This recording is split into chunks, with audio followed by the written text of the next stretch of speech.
새해를 맞이하시는 교우들의 가정마다 선한 목자가 되시는 하나님의 은혜와 평안이 충만하기를 기원드립니다.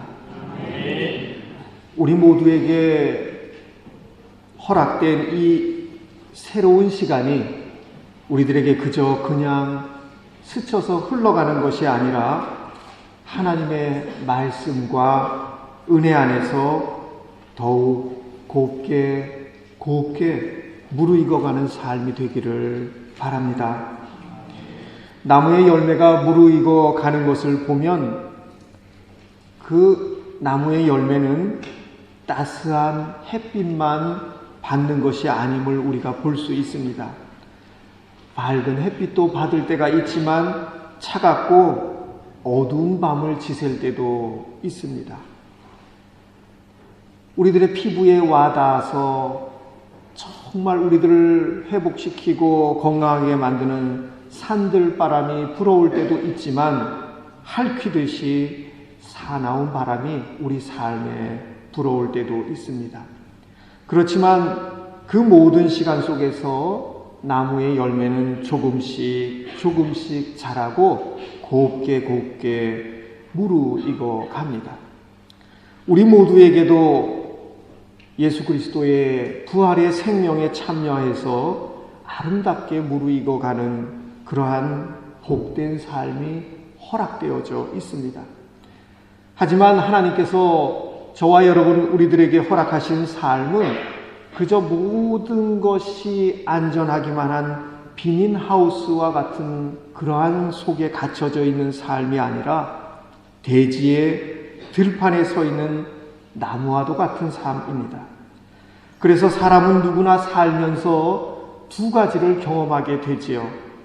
따스한 햇빛도 경험하고 차가운 어두움도 경험합니다. 건강과 활력을 가지고 힘차게 살아갈 때도 있지만 기력이 빠져나가고 질병 가운데 놓일 때도 있습니다. 기쁠 때도 있고 또한 눈물의 골짜기를 지나갈 때도 있습니다. 우리들에게 믿음이 충만하고 뜨거워질 때도 있지만 또 의심 가운데 사로잡힐 때도 있습니다. 오늘 본문에 예수님과 한 아버지의 대화가 나옵니다. 이 아버지에게는 어릴 때부터 간질병으로 고통받는 어린 자녀가 있었습니다. 사랑하는 아들이 간질을 앓고 있는 이 아버지의 마음이 어떠했겠습니까? 발작이 오면 입에 거품을 물고 바닥에 뒹구르는 그 어린 아들을 보는 아버지의 마음이 얼마나 힘들었겠습니까? 또 오늘 예수님께 고하는 말씀을 보니까 깊은 물가에서 그런 일이 일어나기도 하고 불타는 그러한 불더미, 장작더미에서도 이 아이에게 그런 일들이 일어나곤 했던 것을 우리는 보게 됩니다. 아버지로서 사랑하는 아들을 위해서 할 수 있는 것이 아무것도 없다고 하는 것을 느끼면서 이 아버지의 마음이 얼마나 힘들었을 것입니까? 그가 예수님께서 오셨다고 하는 이야기를 듣고 예수님께 나아왔습니다. 예수님을 만난 이 아이의 아버지는 이렇게 말합니다. 하실 수 있으면 도와주십시오. 이 말을 들으신 예수님은 할 수 있으면이 무슨 말이냐 라고 이 아이의 아버지에게 반문하죠. 그러자 이 아이의 아버지는 아마 성경에서 찾아볼 수 있는 모든 고백과 기도 가운데 가장 솔직한 기도 가운데 하나인 이런 대답을 합니다. 내가 믿습니다. 믿음 없는 나를 도와주십시오. 이 말씀은 2020년 야레스 로중 한 해의 독일 모든 교회들이 이 말씀을 붙들고 살아가는 말씀이기도 합니다. 아버지는 지금 믿음과 의심 사이에 서 있습니다. 믿음이 아주 없다면 예수님께 나오지도 않았겠지만 그렇다고 그에게는 확신이 있는 것도 아닙니다. 그 간절함이 아버지의 마음에 있고 주님이 물었을 때에 주님 앞에 그의 고백이 되어서 이렇게 나온 것입니다. 내가 믿습니다. 믿음 없는 나를 도와주십시오.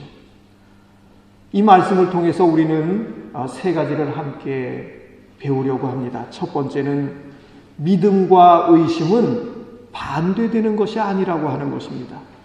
우리는 예수를 믿으면서 이런 말 자주 하고 또 자주 듣지요. 믿음이 크다. 믿음이 아주 좋다. 믿음이 없다. 이런 말을 우리는 자주 하고 자주 듣습니다.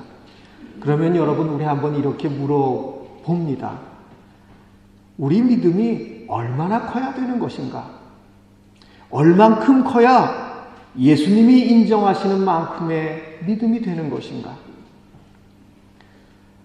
우리는 이 땅에 살아가면서 이런저런 아픔과 실망을 통해서 하나님을 의심하기도 하고 믿음이 흔들릴 때도 있습니다. 또한 여러 가지 세상에서의 지식을 쌓다가 지적인 의심을 통해서도 믿음이 흔들릴 수 있습니다. 하지만 그것은 문제가 되지 않습니다. 주님은 우리들의 삶을 붙드셔서 우리들의 연약한 믿음을 강하게 붙들어 주실 수 있는 분이기 때문입니다. 중요한 것은 우리가 그분 앞에 정직하게 서는 것이고 주님 앞에 나아가는 것입니다. 주님은 우리들에게서 완벽한 믿음을 요구하지 않으십니다.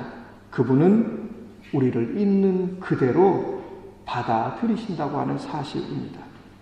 의심은 결코 믿음에 반대되는 것이 아닙니다. 하나님에 대해서 진지한 물음을 갖는 의심을 하나님은 결코 정죄하지도 않으시고 멀리하지도 않으십니다. 마음에 의심이 있다면 그것을 억누르거나 외면하지 않고 정직하게 인정하고 주님께 말씀드리는 것이 필요합니다. 우리 주님은 너무 작아서 눈에 잘 보이지도 않는 겨자씨만큼이나 작은 믿음을 통해서도 역사하실 수 있는 분이십니다. 주님 안에 있는 진리의 빛은 우리 마음에 있는 의심의 구석까지 비치기 때문에 우리는 우리 안에 있는 의심을 가지고 두려워할 필요가 없습니다. 도마가 예수님이 다시 사신 것을 의심하지요. 다른 제자들이 와서, 동료들이 와서 우리가 부활하신 주님을 만났다고 그렇게 전해도 그는 요지부동 의심합니다. 내 눈으로 직접 예수님을 보기 전에는, 그분의 상처를 내 손으로 직접 만져보기 전에는 내가 믿지 못하겠다고 합니다. 예수님은 그런 그에게도 가셔서 만나 주셨습니다. 도마가 의심을 가지고 있다고 하는 것은 예수님에게 전혀 장애가 되지 않았습니다. 그런 예수님으로 인해서 도마는 그의 신앙을 되찾을 수 있게 된 것을 보게 됩니다. 두 번째로, 의심을 꼭 마음속에 감추어 두지 말고 주님 앞에 쏟아내야 된다고 하는 것입니다. 오늘 본문에 보면 이 아이의 아버지는 그 마음속에 있는 의심을 감추지 않습니다. 의심을 가지고 있다고 하는 것이 이 아버지에게는 창피한 일도 아닙니다. 이 아이의 아버지는 자신의 힘으로는 믿음에 나아갈 수 없다고 하는 것을 겸손하게 인정하고 주님을 향해서 서 있는 것을 봅니다. 아들만 도움이 필요한 것이 아니라 이 아버지는 자신도 도움이 필요하다고 하는 것을 겸손히 고백하고 주님을 향해 서 있습니다. 그에게 큰 믿음은 없었지만 자신의 믿음 없음을 고백하면서 주님 앞에 겸손히 엎드리는 믿음은 있었던 것을 보게 됩니다. 우리가 신앙생활 할 때에 때로는 산을 옮길 만한 믿음이 있는 것처럼 느껴질 때도 있습니다. 그렇지만 그러한 믿음은 자칫하면 자기의에 사로잡혀서 독선적인 믿음으로 변하기가 쉽습니다. 또 때로는 우리가 삶의 자리에서 부딪히는 여러 가지 고통과 부조리 속에서 낙심하고 의심하며 믿음이 흔들릴 때도 있습니다. 그래서 이 아이의 아버지가 주님 앞에 나아가서 드렸던 정직한 고백과 겸손한 엎드림이 우리에게도 있어야 할 줄로 압니다. 새롭게 주어진 이 한 해를 살아갈 때에 이 아이의 아버지가 가졌던 겸손함으로 우리 모두 주님 앞에 나아가십시다. 세 번째로 우리가 예수님을 붙드는 것이 아니라 주님께서 우리를 붙들어 주신다고 하는 사실입니다. 세찬 바람이 불어도 나무가 서 있을 수 있는 이유가 무엇인지 우리는 알고 있습니다. 그 견고함의 비밀이 무엇인지 우리는 알고 있습니다. 화려한 꽃이 세찬 바람에서 그 나무를 붙들어주는 것이 아니라고 하는 것을, 탐스러운 열매가 세찬 바람에서 그 나무를 붙들어주는 것이 아니라고 하는 것을 눈에 보이지 않지만 그 뿌리에 그 힘이 놓여 있다고 하는 것을 우리는 압니다. 오늘 본문은 삶을 붙들어주는, 우리들의 인생을 붙들어주는 진정한 뿌리가 어디에 있는지를 우리에게 가르쳐 줍니다. 그것을 우리는 이 아이의 아버지의 고백 속에서 봅니다.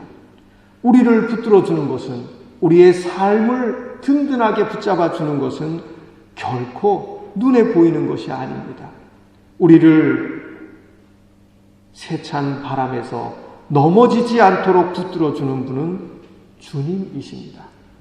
우리가 낙심이나 의심에 빠질 때에 삶을 뒤흔들어 놓는 바람에서 우리를 붙들어주는 것은 눈에 보이는 것이 아니라 주님이십니다.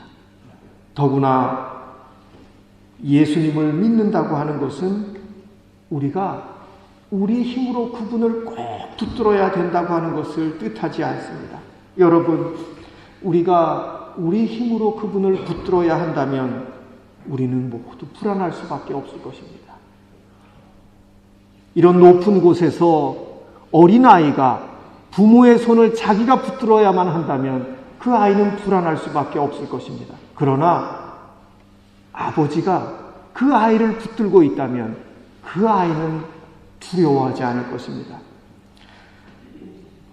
만일 우리가 주님을 붙들고 있다면, 우리 힘이 다 빠지면, 그래서 우리의 손이 그분을 놓쳐버리면 그분에게서 떨어져 나가고 말 것이기 때문에 우리는 불안할 수밖에 없습니다. 그러나 우리가 안전히 거할 수 있음은, 우리에게 허락된 이 새해의 삶이 어떻게 우리에게 다가올지 알지 못함에도 불구하고 소망 가운데 기쁨으로 믿음의 걸음을 내디딜 수 있음은 그분이 우리를 붙들어 주시기 때문입니다. 예수를 믿는다고 하는 것은 그분이 나를 꽉 붙들어 주신다고 하는 그것을 붙드는 것입니다. 그러므로 새해를 시작하면서 우리 모두 하나님 앞에 겸손히 엎드리는 교회가 되기를 원합니다.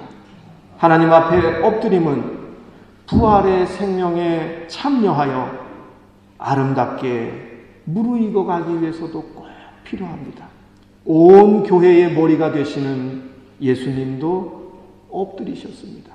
오병이어의 기적을 체험한 사람들이 그분을 모셔다가 왕 세우려고 할 때에 우리 주님은 그들의 환호성을 다 뒤로 하시고 하나님 앞에 나아가서 겸손히 조용히 엎드리셨습니다.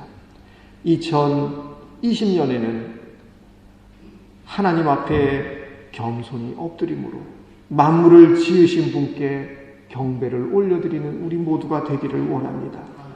하나님 앞에 겸손히 엎드림으로 우리가 행할 모든 일이 하나님의 은혜로 된 것임을 고백하며 감사를 올려드리는 우리 모두가 되기를 원합니다. 하나님 앞에 겸손히 엎드림으로 우리의 허물과 죄를 고백하실 수 있기를 바랍니다. 여러분, 이 땅에서 회개가 필요하지 않은 인생이 어디 있겠습니까? 우리 모두가 감사와 회개와 간구로 하나님 앞에 겸손히 엎드리십시다. 하나님 앞에 겸손히 엎드림으로 그분의 말씀과 능력 안에 깊이 뿌리 내리십시다. 우리 모두가 내가 믿습니다. 믿음 없는 나를 도와주십시오라고 고백하며 하나님 앞에 겸손히 엎드림으로 그분을 통해서 주어지는 은혜와 능력을 체험하며 아름답게 무르익어가는 풍성한 새해가 되시기를 주님의 이름으로 간절히 축원합니다.